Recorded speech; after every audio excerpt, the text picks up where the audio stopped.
Baik Ibu Ida dan para penonton LTS, acara akan segera dimulai.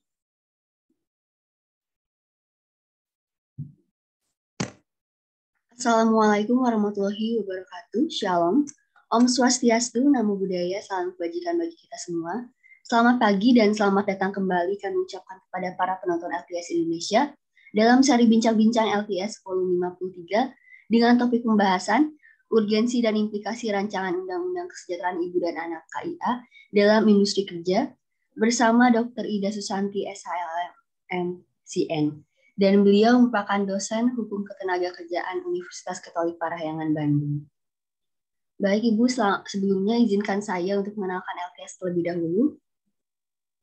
LTS merupakan media digital hukum yang didirikan Maret 2020 dan LTS setiap harinya memberikan informasi-informasi hukum melalui sosial media, lalu ada diskusi hukum, serta membuka kelas intensif secara hukum. Baik, itu dia perkenalan LTS. Dan selamat pagi Ibu. Selamat pagi. Baik Bu. Untuk hari ini kita akan bahas tentang topik urgensi dan implikasi rancangan Undang-Undang Kesejahteraan KIA. Dan mungkin untuk pembahasan materinya bisa dimulai saja dari sekarang. Dipersilakan Ibu. Baik, terima kasih Mbak Katrina. Saya mohon izin untuk share screen ya. Baik Ibu. Ya, memang sekarang Undang-Undang KIA ini luar biasa menarik perhatian publik, terutama karena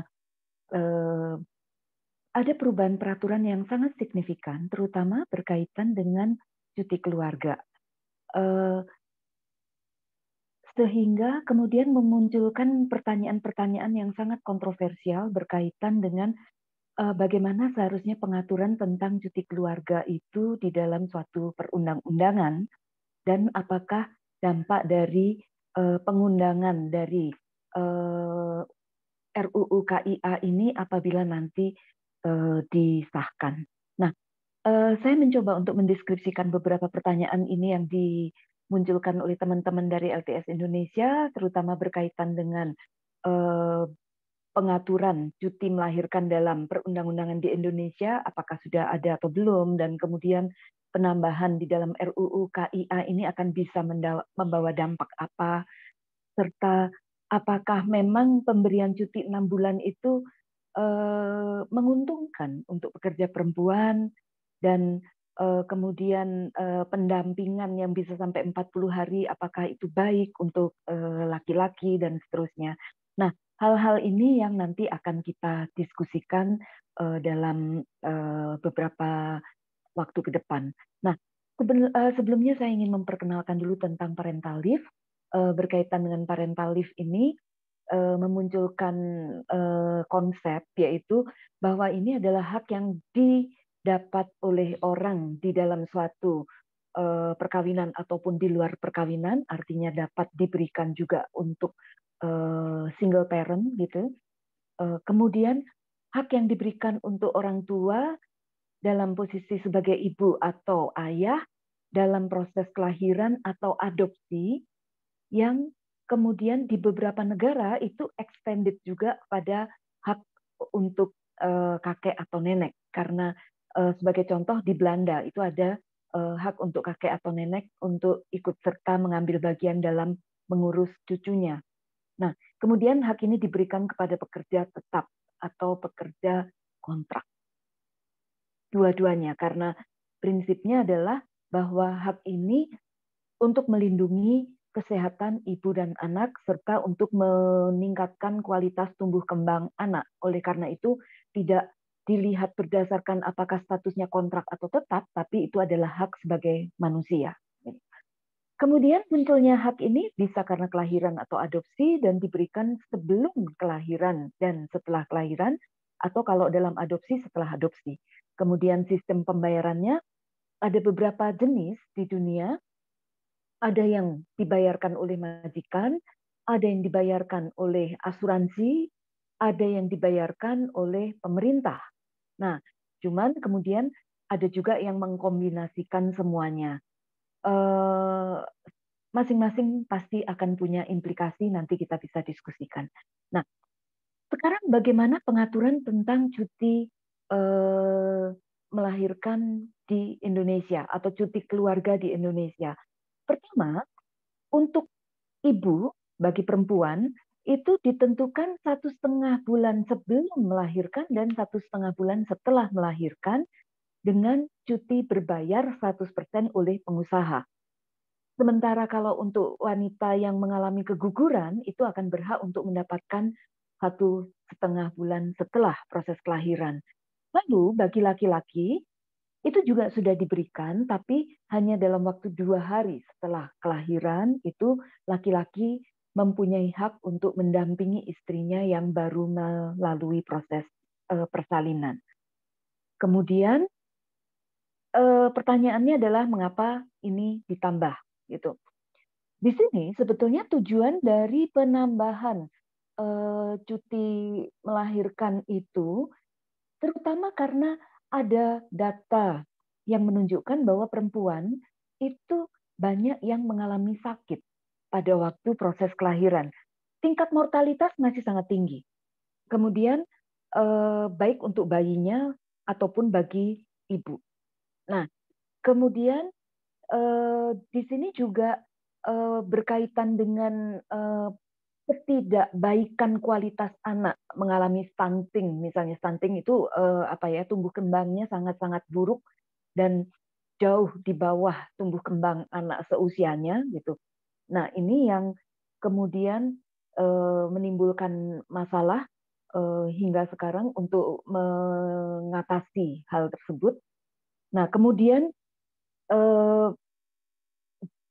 juga apabila kita melihat dan membandingkan dengan beberapa negara nanti, ternyata ada perbedaan-perbedaan dan ada negara yang sangat-sangat tinggi untuk memberikan perlindungan bagi anak dan istri yang melahirkan, itu dengan tujuan untuk meningkatkan kemampuan dari keluarga dalam mendukung kualitas tumbuh kembang anak. Nah, itu salah satu hal yang ingin dicapai. Nah, kemudian bagaimana pengaturan yang sekarang terjadi? Nah, di sini yang paling mencolok itu adalah pertama untuk seorang istri apabila dia mengalami keguguran tetap sama, yaitu 1,5 bulan setelah keguguran terjadi, tapi dalam proses kelahiran ternyata ditentukan jangka waktunya adalah paling sedikit. Jadi ini bukan fix ya, tapi dinyatakannya paling sedikit 6 bulan. Nah, sehingga rumusan ini juga menimbulkan permasalahan gitu ya, karena ditentukannya paling sedikit. Dan ini kemudian ditentukan bahwa dalam proses itu pekerja tidak boleh di PHK, kemudian kedua pada waktu cuti itu sedang terjadi, pekerja berhak untuk mendapatkan upahnya secara penuh selama 3 bulan pertama, dan 3 bulan berikutnya itu mendapatkan upah sebanyak 75%.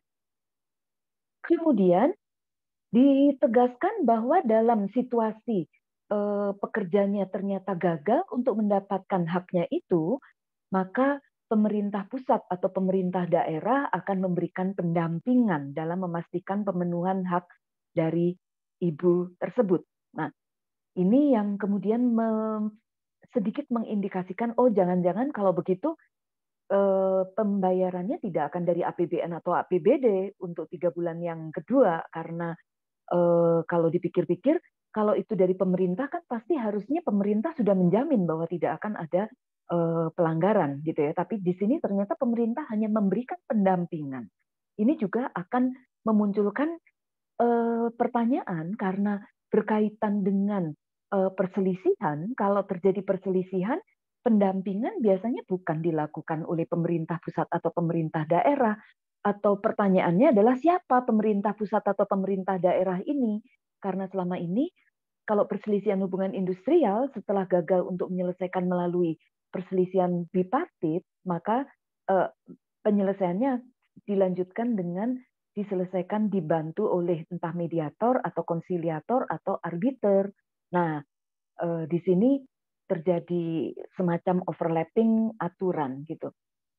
Kemudian berkaitan dengan hak dari suami, di sini ditentukan dalam situasi setelah melahirkan suami berhak untuk mendapatkan 40 hari untuk mendampingi istrinya, atau kalau keguguran paling lama 7 hari. Jadi ini rumusannya kebalikannya dari yang untuk istri. Kalau untuk istri paling sedikit 6 bulan, atau kalau di sini untuk seorang suami paling lama 40 hari atau paling lama 7 hari. Ini rumusan yang tidak terlalu memberikan kepastian hukum. Kemudian berkaitan dengan hak pelaksanaan hak ini ditegaskan dalam pasal 8 itu bahwa untuk melaksanakan cuti melahirkan ataupun cuti pendampingan oleh suami ini akan berlaku juga ketentuan dalam perundang-undangan di bidang ketenagakerjaan. Cuman kemudian muncul pertanyaan, dengan adanya peraturan ini, nasibnya undang-undang ketenagakerjaannya bagaimana gitu? Karena isi peraturannya kan persis sama. Ini kalau coba dibandingkan head to head. Isi peraturannya kan sebetulnya tentang hal yang persis sama, yaitu tentang seorang perempuan berhak untuk mendapatkan cuti melahirkan atau cuti keguguran, berhak untuk mendapatkan hak untuk menyusui, berhak untuk seorang suami mendampingi istrinya, tapi jangka waktunya yang berbeda. Sebetulnya aturannya persis sama, cuman jangka waktunya yang berbeda. Nah, kemudian berkaitan dengan status pengaturannya yang berbeda, justru kalau di dalam ketentuan tentang cuti melahirkan dan cuti pendampingan oleh suami di dalam Undang-Undang Ketenagakerjaan ini sangat tegas diberi sifat sebagai peraturan yang bersifat memaksa karena adanya pasal 185 dan 186 dalam Undang-Undang Ketenagakerjaan tersebut. Di dalam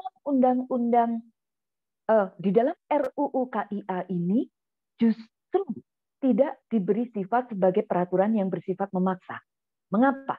Karena tidak ada sanksi pidana di dalam peraturan tersebut. Nah, sanksi administratif juga sama sekali tidak berkaitan dengan hal ini.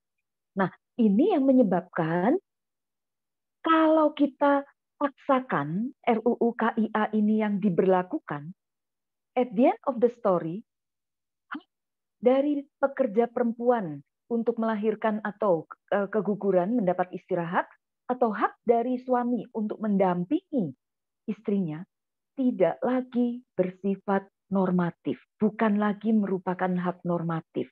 Karena meskipun di dalam rumusannya memang dinyatakan ini hak dari istri atau suami, tapi karena tidak adanya peraturan yang membuat peraturan itu bersifat memaksa, ketiadaan sanksi menyebabkan peraturan itu menjadi tidak normatif. Nah, kemudian berkaitan dengan komentar saya terhadap peraturan itu, di sini saya bisa menyimpulkan ada beberapa hal yang belum tuntas dalam pengaturannya. Pertama, bagaimana cara pelaksanaan dari peraturannya? Apakah peraturannya akan dilaksanakan sekaligus 6 bulan seketika? Atau akan dipisah? Itu tidak jelas. Tidak ada kewajiban untuk diambil 1,5 bulan sebelum kelahiran. Padahal cita-cita dari RUU KIA ini kan untuk memberikan kesempatan kepada perempuan beristirahat untuk menurunkan tingkat mortalitas. Tapi dalam peraturan ini tidak ada kewajiban untuk melakukan istirahat selama 1,5 bulan sebelum kelahiran. Nah, sehingga ini sama sekali tidak akan punya korelasi terhadap bagaimana menekan tingkat kematian dalam proses kelahiran, atau untuk menciptakan kondisi yang lebih sehat bagi seorang ibu yang akan melahirkan. Ini menjadi tidak ada korelasinya ke situ, karena peraturannya sama sekali tidak menegaskan kewajiban untuk mengambil 1,5 bulan sebelum proses kelahiran. Kemudian pengawasannya oleh siapa? Memang betul ditegaskan ada pemerintah daerah atau pemerintah pusat yang akan mendampingi. Namun, kalau memang ini dianggap sebagai bagian dari ketenagakerjaan, dan memang ini merupakan hak ketenagakerjaan di dunia, dimanapun, memang diakui bahwa ini adalah hak ketenagakerjaan, sehingga pelaksanaannya juga harusnya di dalam konteks ketenagakerjaan. Ini yang menyebabkan kalau kita melihat dalam peraturan yang ada di Indonesia sekarang, harusnya dia akan ada di bawah pengawasan dari inspektor ketenagakerjaan, pegawai pengawas ketenagakerjaan. Dalam undang-undang ini sama sekali tidak ada pendelegasian atau penunjukan kepada pegawai pengawas ketenagakerjaan. Nah, sehingga dengan kata lain, sekalipun ada pasal 8 yang mengatakan bahwa perundang-undangan di bidang ketenagakerjaan tetap harus diakui keberlakuannya, tapi rumusan dari peraturan ini sebetulnya mengambil alih peraturan-peraturan ketenagakerjaan, dan itu tidak tepat. Kemudian, adakah batas maksimal untuk mengambil? Misalnya 2 kali kelahiran atau 3 kali kelahiran misalnya. Karena kalau tidak ada batas seperti itu, bisa dibayangkan habis istri melahirkan, dapat istirahat 6 bulan, belum beres, tiba-tiba hamil lagi, numpuk nanti. Akan jadi misalnya jangan-jangan dalam waktu 2 tahun istri kemudian mengambil cutinya, atau dalam waktu 3 tahun istri mengambil cutinya 6 bulan kali 2 kali. Kalau begitu, ini kan bisa menimbulkan beban yang berlebih juga gitu kepada pengusaha misalnya.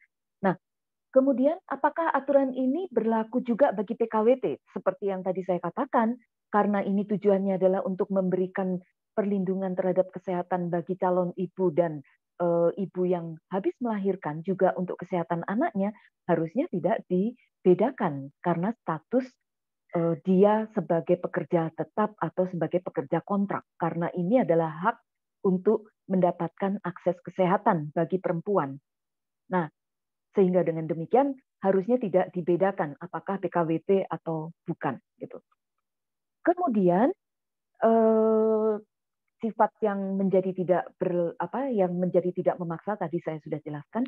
Dan kemudian kalau dilihat dari SWOT analysis, sebetulnya bisa kita katakan bahwa isi aturannya niatnya bagus untuk meningkatkan kesehatan keluarga, meningkatkan SDM yang berkualitas tinggi, karena ibu mempunyai kesempatan untuk mengurus anaknya lebih lama, itu pasti cita-citanya luhur untuk memberi kesempatan kepada ibu itu untuk memberikan memperhatikan tumbuh kembang dari anaknya secara lebih efektif begitu. Dan juga kalau suami diberi hak untuk mendampingi istrinya lebih baik, tentu pasti suami itu akan memiliki kesempatan untuk ikut berpartisipasi dalam menjaga keluarganya gitu. Hal ini saya setuju bahwa sangat baik sisi positif dari undang-undang ini.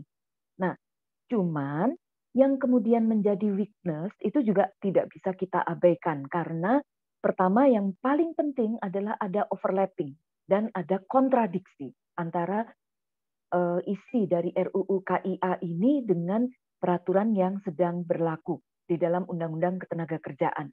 Kemudian ketiadaan organisasi yang dilibatkan untuk melakukan pengawasan dan pelaksanaan peraturan ini akan membuat peraturan ini jadi berbahaya. Threat-nya adalah peraturan ini menjadi tidak efektif gitu.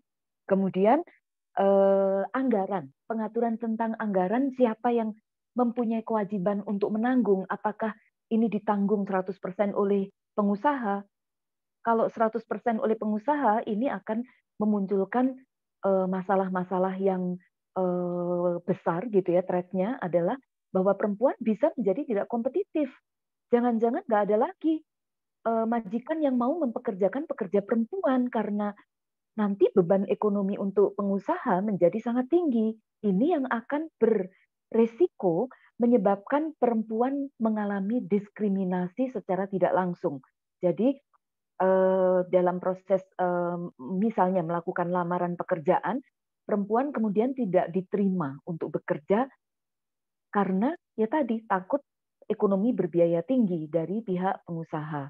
Nah, ini resiko yang bisa terjadi berkaitan dengan penerapan isi dari RUU KIA yang sekarang gitu.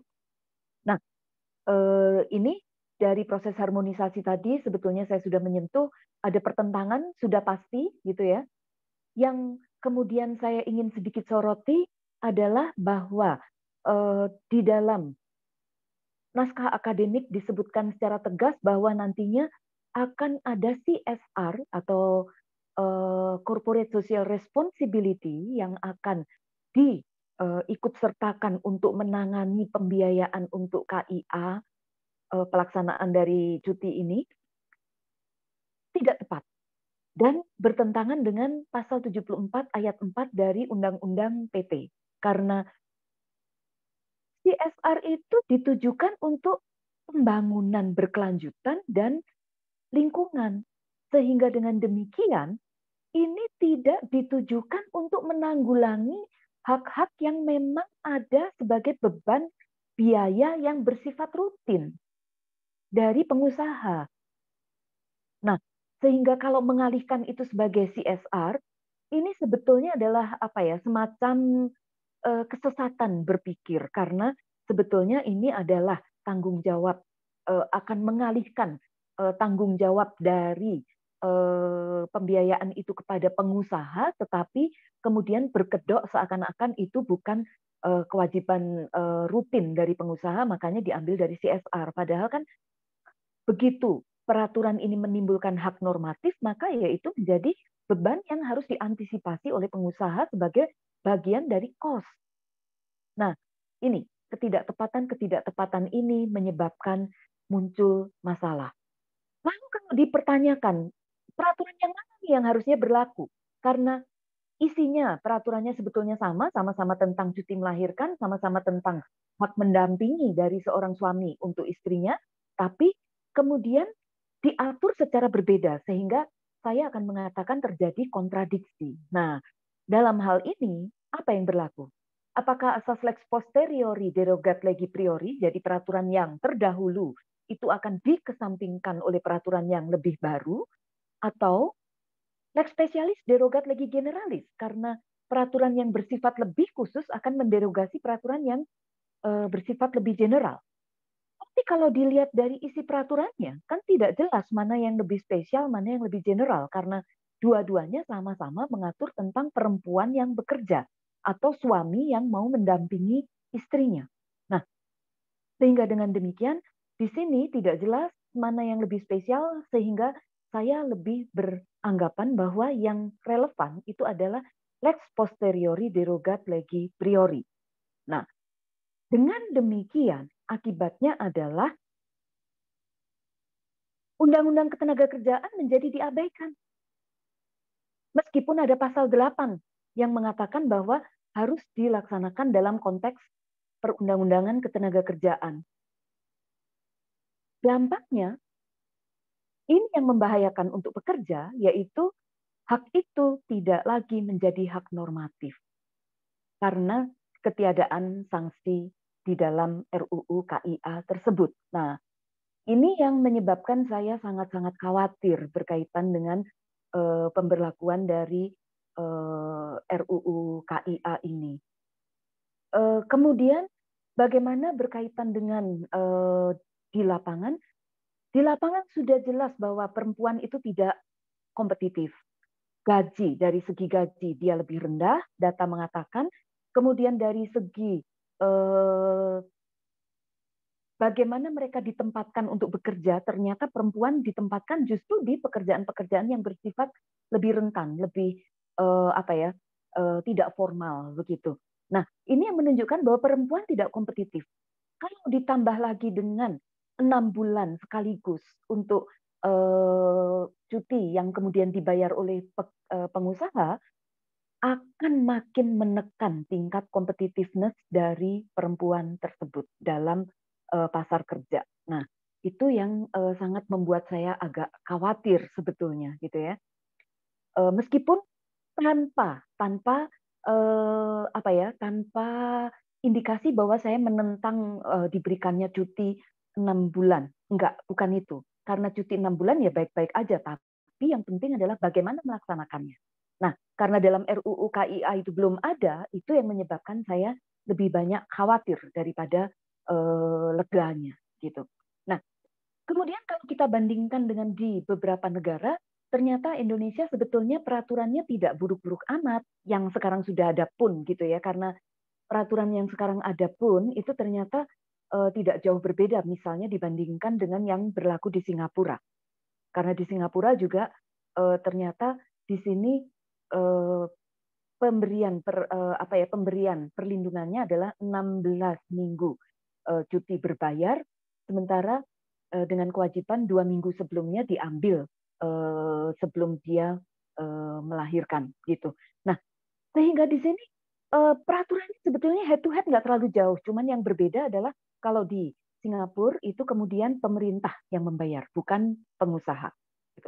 Tapi ya nggak kaget karena pengusaha Singapura kan negara yang rakyatnya hanya sedikit, sehingga pemerintah bisa saja menanggulangi dengan tidak terlalu sulit, apalagi tingkat kesejahteraan Singapura kan sangat tinggi gitu. Kemudian Amerika Serikat sangat lebih rendah perlindungannya dibandingkan dengan Indonesia, karena kalau di Amerika Serikat ternyata meskipun itu nanti kemudian ada peraturan yang lebih spesifik di masing-masing negara bagian, tapi peraturan yang bersifat harusnya itu adalah untuk federal law itu dikatakan bahwa yang dilindungi adalah 12 minggu, hanya 12 minggu dalam pemberian cuti bagi perempuan yang sudah melahirkan. Kemudian itu pun hanya diberikan tanpa penggantian. Jadi pekerja sendiri yang menanggung resikonya. Nah, yang menurut saya paling baik itu adalah Belanda. Karena di Belanda, di sana ditentukan bahwa cutinya itu bisa diambil dalam waktu 36 minggu, cukup baik gitu ya.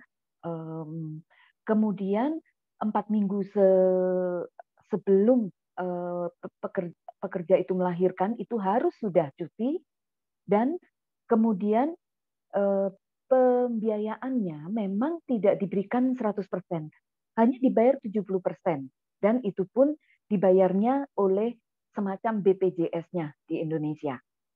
Tapi di Belanda kemudian ada peraturan 30% itu dilepas pada perjanjian, kesepakatan antara pekerja dan pengusaha atau serikat pekerja dengan pengusaha, yaitu untuk memperjanjikan melalui perjanjian kerja bersama. Nah, sehingga banyak sekali pekerja-pekerja di Belanda yang kemudian mendapatkan 100% karena adanya penggantian yang diberikan oleh PKB, melalui PKB oleh majikannya, 30% oleh majikannya. Nah, tapi yang menarik adalah di Belanda pengambilannya nggak sekaligus. 3 bulan itu yang sekaligus. Nah, sisanya bagaimana?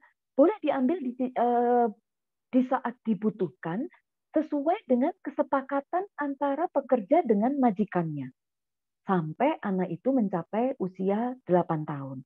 Nah, ini yang memberikan kemungkinan bahwa si ibu tetap mendampingi tumbuh kembang anak, tetapi tanpa menimbulkan beban yang terlalu berlebih kepada pengusaha. Itu kurang lebih cara Belanda untuk mengantisipasi. Sementara kalau yang sekarang berlaku di Vietnam, ini mungkin yang menjadi inspirasinya dari DPR gitu ya. Di Vietnam itu sekarang yang diberlakukan adalah hanya 6 bulan cuti untuk pekerja-pekerja yang melahirkan. Tapi kemudian perbedaannya adalah penggantiannya hanya 2 bulan upah. Itu pun hanya upah pokok, sehingga kalau ada penggantian dalam bentuk misalnya tunjangan tetap juga tidak masuk gitu. Nah, untuk mempercepat saya langsung aja ke bagian berikutnya. Indonesia sendiri kemana sih arahnya nantinya gitu ya? Karena kalau kita lihat peraturannya ternyata muncul lonjakan perubahan yang luar biasa.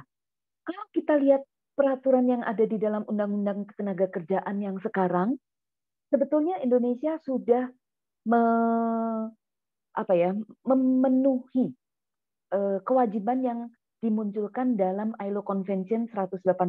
Meskipun ILO Convention ini kita tidak meratifikasi dan tidak perlu diratifikasi sebetulnya oleh Indonesia karena sebetulnya peraturan yang sekarang berlaku itu sudah lebih baik dibandingkan dengan apa yang ada di dalam ILO Convention tersebut. Karena sekarang Indonesia kan sudah memberlakukan sebetulnya 1,5 bulan sebelum dan 1,5 bulan setelah, itu kan ya sekitar 3 bulan itu tampaknya sudah lebih baik dibandingkan dengan ILO Convention ini. Bahkan kita membayar 100%, sementara di ILO Convention hanya 2/3 dari upah yang diwajibkan. Gitu. Nah, tapi kemudian di top up, diperbaiki lagi dalam RUU KIA. Nah, sehingga RUU KIA ini peraturannya jauh lebih baik daripada apa yang diwajibkan di dalam ILO Convention, meskipun karena arah kebijakan dalam RUU KIA itu belum jelas, cara pengambilannya bagaimana, siapa yang nantinya berkewajiban untuk membayar, kemudian bagaimana sifat pengaturannya karena tidak ada sifat yang mengharuskan dalam RUU KIA, apakah ini disengaja ataukah ini kelalaian dari Dewan Perwakilan Rakyat, kita tidak tahu. Nah, hal-hal yang seperti ini yang kemudian menyebabkan kemana perlindungan RUU KIA ini nggak jelas nantinya.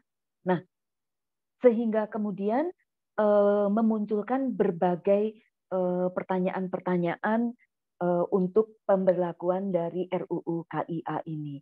Tapi kemudian kalau kita mau mencoba untuk melihat dampaknya bagi dunia usaha, di sini saya hanya ingin menunjukkan bahwa sekarang kita belum bisa menguji itu akibatnya secara konkret apa, tapi hal-hal yang sangat-sangat mengkhawatirkan itu adalah justru peraturan ini bisa menimbulkan job insecurity untuk pekerja perempuan, kemudian bisa menimbulkan beban yang berlebih kepada pengusaha apabila ternyata memang itu diwajibkan untuk dibayar oleh perusahaan, sehingga memunculkan apa ya, kekhawatiran untuk kemampuan perusahaan untuk bisa tumbuh sebagai pengusaha yang bisa berkelanjutan gitu, dan kemudian keberlanjutan karir dari para pekerja itu bisa menimbulkan mengkhawatirkan juga gitu.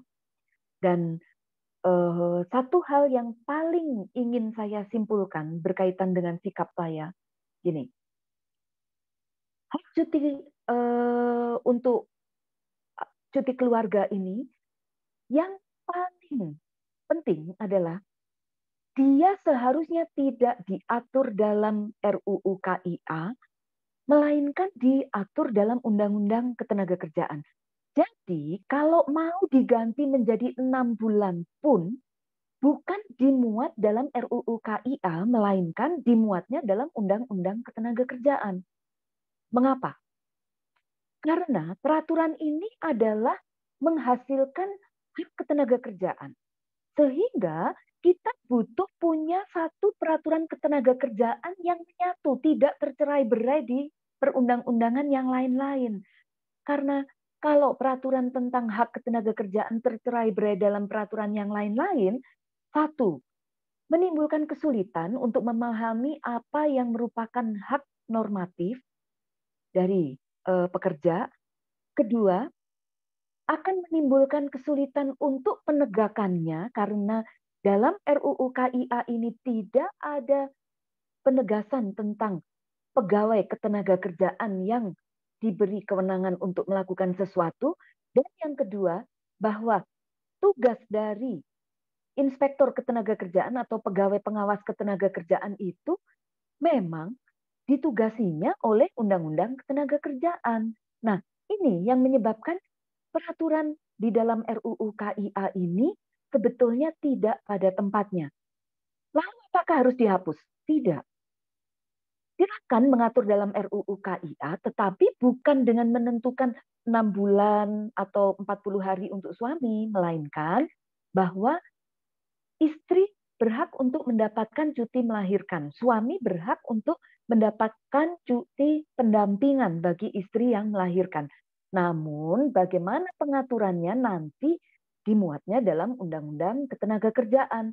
Kalau memang ingin dilakukan peningkatan terhadap hak normatif dari pekerja itu, misalnya ditingkatkan, dinaikkan menjadi 6 bulan misalnya, ya silakan, tapi diaturnya di dalam Undang-Undang Ketenagakerjaan. Itu. Dan kemudian pembebanan melalui CSR itu tidak pada tempatnya, sehingga pembayaran harusnya tidak melalui CSR. Lalu apa saran yang ingin saya sampaikan? Kalau nantinya memang cuti melahirkan itu mau diberikan 6 bulan, yang sekarang sudah diberikan yaitu 3 bulan cuti dengan pembayaran penuh itu tetap dipertahankan, tapi kemudian untuk yang 3 bulan harus diperbaiki. Lalu siapa yang seharusnya membayar? Satu, agar tidak menimbulkan beban yang berlebih kepada perusahaan, maka jangan pengusaha yang membayar. Dua, supaya tidak menimbulkan beban berlebih terhadap APBN, karena data dari Kementerian Keuangan sudah menunjukkan bahwa beban negara sudah berlebih untuk menanggulangi berbagai subsidi yang sekarang diberikan dalam masa pandemi untuk membayar vaksin. Dalam masa yang di luar pandemi, BBM dan seterusnya itu juga sudah ditanggung oleh APBN, sehingga kemudian tidak APBN, tapi saran yang saya usulkan adalah dibebani melalui atau dibayar melalui BPJS. Jadi ada program baru yang akan dibuat melalui BPJS. Kemudian keuntungan dari memberlakukan melalui Undang-Undang Ketenagakerjaan, karena di dalam Undang-Undang Ketenagakerjaan sudah jelas bahwa peraturan ini bersifat memaksa.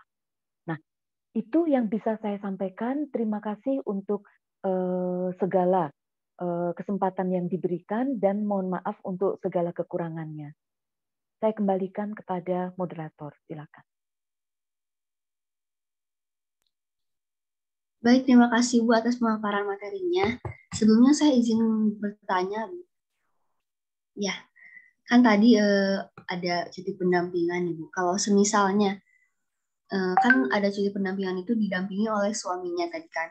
Kalau semisalnya suami istrinya misalkan sudah bercerai seperti atau meninggal, itu nanti pendampingannya diarahkan kepada keluarga dekatnya, apakah diperbolehkan atau gimana? Nah, Semisalnya suaminya sudah meninggal atau memang sudah cerai. Tidak ada ketentuan yang secara tegas mengatur itu, tetapi kita bisa merujuk pada pasal 10 sebetulnya di dalam RUU ini, karena di dalam pasal 10 apabila suami atau suami tidak ada atau tidak bisa melakukan pendampingan itu, maka dapat dibebankan kepada keluarga. Nah, berarti kita rada-rada melihat pada peraturan yang di Belanda, karena ada hak untuk mendapatkan cuti bagi kakek atau nenek. Tapi saya sengaja melokalisir, nggak mengangkat itu. Saya sadar penuh ada hak itu. Tapi kalau itu diangkat juga, ini pasti kehebohannya akan berlebih gitu ya. Kita nggak punya konsep tentang cuti untuk kakek atau nenek atau extended family kayak gitu ya. Saat ini kita belum punya. Tapi ya itu tadi, makanya saya agak-agak bingung gitu ya. Sebetulnya RUU KIA ini apakah tujuannya memang 100% untuk kesejahteraan suami, istri, dan anak, atau ada tujuan lain? Itu saya nggak tahu gitu ya. Karena di sini terlalu banyak hal-hal yang tidak menimbulkan kepastian bagi suami, istri, atau anak. Gitu. Baik, berarti belum ada perluasan tentang kayak pendampingan selanjutnya kalau misalnya suaminya sudah cerai ataupun meninggal gitu ya, Bu? Ada dalam pasal 10, tapi bagaimana melaksanaannya nggak ada. Gitu. Baik-baik. Lalu selanjutnya saya izin bertanya lagi, kalau misalnya tadi kan ada perempuan itu kalau misalkan weakness-nya tuh kayak ada diskriminasi kan terhadap perempuan, yang terhadap memperkerjakan perempuan. Nah, apakah dimungkinkan untuk jam kerjanya itu yang fleksibel selama cuti itu kayak dipindahkan kepada WFH? Karena kan untuk mengurus anak tuh pasti harus di rumah seperti itu, Bu.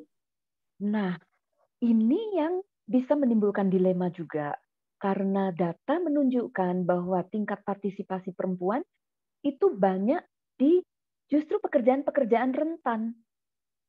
Pekerjaan-pekerjaan rentan ini yang menyebabkan ya tidak sefleksibel kalau misalnya pekerjanya semuanya memang bisa work from anywhere, misalnya seperti yang sekarang terjadi di banyak sektor gitu ya untuk pekerjaan-pekerjaan di masa pandemi.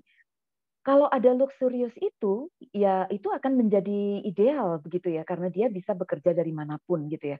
Tapi seandainya bekerja di garment atau bekerja di, kalau garment masih memungkinkan kalau misalnya pekerjanya dibawain mesin jahit di rumah, yang penting targetnya tercapai, misalnya begitu masih mungkin gitu ya. Tapi itu belum menjadi culture di Indonesia gitu ya. Cuma misalkan dia pekerjanya sebagai pembersih, kan nggak mungkin dibawa pulang. Nah, padahal daya serap pekerja perempuan banyak di sektor-sektor yang seperti itu. Nah, ini yang menyebabkan bagaimana menekan tingkat kemungkinan diskriminasinya itu saya masih belum bisa terbayang gitu sampai sekarang. Mungkin berarti gimana pekerjaannya dari perempuan tersebut gitu ya, Bu? Ya, sektor kerjanya yang ternyata memang sulit gitu ya untuk membuat perempuan itu menjadi lebih bekerja secara lebih fleksibel. Baik, Bu. Lalu selanjutnya ini saya masih penasaran, Bu. Kalau ini tuh kan tadi ada di dampak bagi usaha juga. Ini tadi kan ada kepastian kerja. Maksudnya kepastian kerjanya itu saat sudah cuti ataukah gimana? Eh, Kepastian kerja itu ya pada waktu dia mengambil cuti itu kan akan digantikan oleh orang lain. Nah, sehingga setelah dia kembali, ini bagaimana nih nasib pekerjaan dia? Apakah akan apa ya? Dia akan diperkenankan untuk kembali lagi bekerja di tempat kerja yang sama, di posisi yang sama, atau tidak? Itu yang tidak jelas, masih belum jelas gitu ya arah pengaturannya akan kemana. Nah, ini yang menyebabkan muncul keresahan. Agak berbeda dibandingkan dengan peraturan di Amerika Serikat misalnya. Kalau di Amerika Serikat memang tegas disebutkan saat kembali pekerja itu akan ditempatkan di posisi yang sama atau setara dengan pekerjaan yang dilakukan oleh pekerja itu sebelumnya gitu. Nah, kalau ada kepastian itu, maka kan paling tidak akan lebih memberikan jaminan. Meskipun data menunjukkan dan ini sudah apa ya, sudah terverifikasi apa atau jangan verifikasi, sudah diaminkan oleh pegawai pengawas karena kemarin hari Jumat kami sempat berdiskusi bersama-sama dengan tenaga ahli dari Badan Legislatif gitu ya, dan ada pegawai pengawas yang ternyata menjelaskan bahwa banyak sekali data di lapangan yang menunjukkan bahwa pekerja sekalipun dengan tegas di dalam perundang-undangan di Undang-Undang Ketenagakerjaan dilarang untuk di PHK, bahkan sudah ada sanksi pidananya kalau akan di PHK, ternyata masih banyak pekerja perempuan yang ter-PHK. Padahal cutinya baru 3 bulan itu. Nah, kalau jadi 6 bulan nanti, itu yang saya masih belum bisa membayangkan dampak yang akan muncul gitu berkaitan dengan cuti ini. Nah, tapi ini sama sekali tanpa mengindikasikan bahwa saya against 6 bulan. Enggak, bukan itu. Tapi bahwa harus ditata bagaimana supaya 6 bulan ini tidak merugikan bagi pekerja maupun bagi pengusaha. Tampaknya fleksibilitas seperti aturan yang ada di Belanda itu cukup memberikan jalan keluar sebetulnya gitu. Baik. Lalu tadi saya izin konfirmasi juga, Bu. Berarti kalau semisalnya Ibu melahirkan, pembayaran itu dibiayai oleh pemerintah ya Bu, tetap bukan untuk dari pengusahanya. Di peraturan yang sekarang, atau di peraturan yang lama, Undang-Undang Ketenagakerjaan. Kalau Undang-Undang Ketenagakerjaan oleh pengusaha, karena tidak boleh dipotong upah. Nah, kalau di peraturan yang baru tidak jelas, karena hanya disebutkan cuti 6 bulan, titik. Nggak ada kemudian siapa yang bayar, bagaimana proses pembayarannya, itu nggak ada aturannya sama sekali. Sehingga kalau mau ditanya, ini sebetulnya undang-undang RUU KIA ini pro pekerja atau enggak sih? Saya nggak bisa jawab. Masih terlalu kayak beli kucing dalam karung gitu loh, belum jelas ininya, belum jelas normanya. Kalau semisalnya menurut pendapat Ibu ini, kalau misalnya diserahkan kepada pengusaha, pendapat Ibu gimana tentang pembayaran untuk ibu hamil maupun lahir? 6 bulan dibayar oleh pengusaha. Ya, kalau semisalnya gitu. Seandainya ya, ini kita berandai-andai. Seandainya 6 bulan harus dibayar oleh pengusaha. Satu, itu pasti dari sisi pengusaha pasti akan berdampak pada bahayanya keberlanjutan usaha, terutama pada sektor-sektor usaha kecil menengah, startup. Startup nggak pakai 6 bulan ini aja, ternyata terakhir ini kan PHK besar-besaran dari perusahaan-perusahaan startup. Nah, kemudian keberlanjutan usaha akan berat, atau kemungkinan lain nggak ada kan pengusaha yang mau rugi. Nah, kalau pengusaha nggak mau rugi, kalau tapi dipaksakan harus 6 bulan itu dibayar oleh pengusaha, akan muncul ekonomi biaya tinggi. Siapa yang nanggung? Konsumen at the end of the story. Nah, ini akan berdampak pada meningkatnya harga-harga, inflasi, menurunnya daya beli rakyat, misalnya. Ini dampak luas gitu ya yang akan muncul. Dampak bagi pekerja, kalau misalnya ini dipaksakan, dampak bagi pekerja. Pekerjanya ya tadi, pekerja perempuan nggak akan dilirik lagi. Sehingga ada kemungkinan tingkat pengangguran akan menjadi lebih tinggi. Apalagi sekarang otomatisasi sudah di depan mata. Jangan-jangan usaha padat karya nanti diganti dengan mesin. Nah, kalau sampai pemerintah marah-marah, sebetulnya triggernya apa? Ya karena kebijakan di awalnya tidak dipikirkan masak-masak. Nah, takutnya saya itu gitu. Jadi ada semacam domino effect yang bisa terjadi gitu. Oke, berarti seperti itu ya, Bu. Lalu ini ada pertanyaan di luar mungkin ya. Saya tuh izin bertanya juga. Kalau misalnya perempuan yang sedang hamil atau maupun melahirkan, kalau misalnya umurnya masih belum cakap hukum, misalkan di bawah 17, apakah ada pengaturannya juga, Bu? Apabila dia sudah berusia 15 tahun atau lebih, 17. Di bawah sebetulnya 17. ya 17 misalnya begitu. Sebetulnya kalau sudah berusia 15 tahun aja, itu kan sudah boleh bekerja. Sehingga dengan demikian, ya dia harusnya mendapatkan perlindungan. Tapi ada putusan Mahkamah Konstitusi yang sekarang melarang orang untuk menikah sebelum berusia 19 tahun. Sehingga dengan demikian, harusnya kalau kita ngomong de jure ya, di atas kertas gitu ya, di atas kertas harusnya nggak ada dong orang yang hamil di bawah 19 tahun. Harusnya gitu. Tapi kan ya fakta di lapangan menunjukkan berbeda gitu ya. Banyak masih orang-orang yang menikah di bawah 19 tahun. Atau kalau perempuan yang tiba-tiba hamil di luar nikah misalnya, masa terus harus digugurkan? Kan enggak juga kalau dia dalam posisi sebagai pekerja. Nah, makanya ada perbenturan ini sehingga seandainya dia kemudian dalam keadaan hamil harus gimana? Ya harusnya tetap dapat. Kalau peraturannya mengatakan bahwa pekerja perempuan, karena pekerja perempuan di ILO kan 15 tahun udah boleh menjadi pekerja perempuan gitu.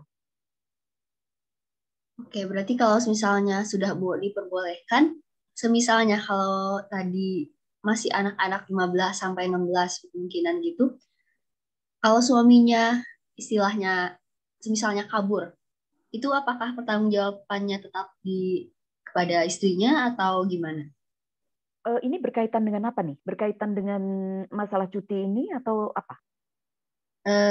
Cuti, cuti. Kan ada. Berkaitan karena harus ada pendampingan suami kayak gitu ya. Nah, ya pasti kalau perempuan itu dalam status sebagai pekerja, ya pasti perempuan itu akan tetap berhak untuk mendapatkan cuti kelahiran itu secara utuh gitu ya. Karena tadi kan cuti melahirkan itu ya tidak dengan syarat bahwa dia itu adalah orang berkeluarga. Enggak itu. Karena yang akan diberikan kan perlindungan untuk kesehatan ibu dan bayi. Nah, sehingga kalau sampai si istri itu nggak punya suami yang bisa membantu dia, bagaimana? Akhirnya jadinya pasal 10 dalam RUU KIA yang mengatakan bahwa keluarga yang akan menggantikan. Tapi pelaksanaannya gimana? Apakah kalau neneknya ternyata pekerja juga, kemudian berhak untuk mendapatkan cuti membantu, mendampingi anaknya yang melahirkan, misalnya begitu? Nggak ada peraturan tentang itu. Karena dengan 6 bulan ini kan hebohnya sudah luar biasa. Apalagi kalau ditambah dengan cuti untuk kakek atau nenek. Wah, bisa kegoncangan sosial gitu ya. Nah, makanya nggak ada aturan tentang itu. Di atas kertas, RUU-nya mengatakan itu akan menjadi tanggungan dari orang kakek atau neneknya, tapi atau keluarganya disebutnya keluarganya, jadi keluarga bisa juga adik atau kakaknya misalnya begitu. Tapi kemudian bagaimana negara hadir dengan menunjukkan ini loh biayanya, pendampingannya itu supaya yang mendampingi juga tetap bisa hidup dengan baik gitu ya. Menanggung biayanya gimana? Nggak ada aturannya. Jadi in short, RUU KIA itu sangat mentah, masih sangat mentah untuk dilaksanakan dengan baik. Ya, baik, berarti maupun di balik pada pasal 10 tadi, tetap saja ya Bu, belum ada fix atau gimana-gimananya gitu ya Kak. Iya, belum ada. Lalu ini saya punya pertanyaan terakhir, menurut pendapat Ibu, karena sekarang itu isu soal RUU KIA sedang ramai diperbincangkan ya Bu. Menurut Ibu, pandangan dari RUU KIA terkait prosedur legislasi itu seperti apa ya Bu? Terkait apa? Maaf. Terkait prosedur legislasinya. Oh, prosedur legislasinya. Eh, RUU KIA ini kan diusulkan oleh DPR ya, dan sudah ada persetujuan DPR sehingga rasanya eh, kalau yang saya dengar kemarin dari dari staf ahli Pak Joko Ismoyo, di situ semua prosesnya sebetulnya sudah dijalani. Jadi sudah ada proses harmonisasi yang dilakukan meskipun kesimpulannya staf ahli ini mengatakan diakui ada inkonsistensi gitu. Namun kok masih tetap disetujui oleh DPR untuk diusulkan itu yang saya nggak ngerti gitu. Cuman setelah proses persetujuan oleh DPR ini kan kemudian ada jangka waktu 20 hari atau berapa ya kalau saya nggak salah untuk mengajukan masukan-masukan. Nah, LTS kalau mau mengajukan masukan, tapi diajukannya kepada pemerintah kalau saya dengar. Sehingga kemudian kalau mau melakukan pengajuan masukan-masukan sebagai institusi, dan saya sangat mendukung kalau LTS Indonesia mau mengajukan masukan gitu ya, karena masukan oleh perwakilan masyarakat itu sangat didengar. Dan sejauh ini kan masih terlalu banyak orang yang beranggapan bahwa undang-undang ini udah bagus sehingga ya udah diundangkan kayak begitu, masih banyak begitu tanpa menyadari implikasi-implikasi di belakang rumusan yang sekarang ada. Tanpa saya mengatakan bahwa 6 bulan jelek, enggak. 6 bulan mau diberlakukan 6 bulan bagus gitu ya, itu bisa memberikan perlindungan. Tapi bagaimana mengundangkannya supaya jangan sampai RUU ini nantinya justru hanya kayak jargon, hanya menciptakan oh ini ada hak 6 bulan, tapi dilaksanakannya gimana? Nggak ada. Kalau dilanggar bisa dikasih sanksi nggak? Nggak ada kok sanksi pidananya. Nggak ada gitu. Nah, jangan sampai begitu. Nah, itu yang menyebabkan kita harus benar-benar berpikir bagaimana secara berimbang RUU ini tidak memukul pengusaha dan terutama jangan sampai merugikan pekerja karena pekerja dalam hubungan kerja selalu berada dalam posisi lebih lemah. Ini yang menjadi concern saya. Saya banyak sekali berurusan dengan serikat pekerja, dengan para pekerja perempuan, sehingga saya sangat sedih kalau ternyata peraturan ini nantinya justru menjadi bumerang gitu ya. Nah makanya saya sangat mendukung kalau sampai banyak pihak kemudian menyuarakan. Bukan untuk menjegal RUU ini, tapi untuk dibahas kembali. Kita rumuskan kembali supaya rumusannya menjadi lebih baik kayak begitu. Oke, baik Bu. Berarti seperti itu dan saya pengen ini Bu, untuk terakhir ini meminta closing statement dari Ibu perihal tentang topik pembahasan pada hari ini. Seperti itu. Oke. Pekerja perempuan dan anak, mereka berhak untuk mendapatkan kualitas hidup yang baik, pasti. Oleh karena itu, mereka berhak untuk mendapatkan istirahat dan kemungkinan untuk bisa mendampingi anaknya dengan waktu yang cukup supaya anaknya nanti tumbuh menjadi SDM yang berkualitas.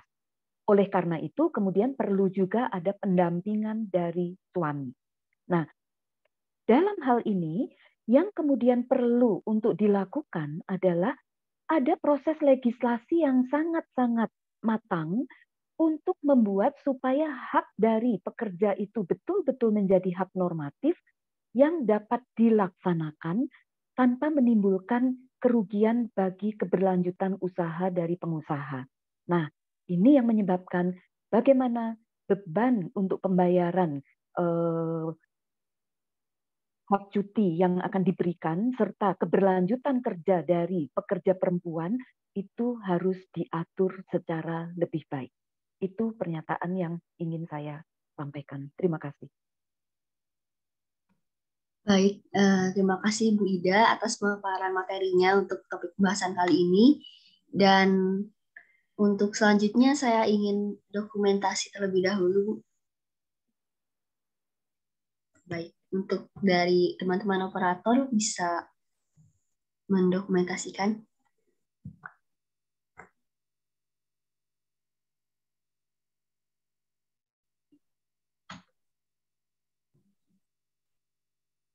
Gimana teman-teman dari operator? Oh ya, baik, sudah. Terima kasih Bu Ida atas pemaparan materinya ya.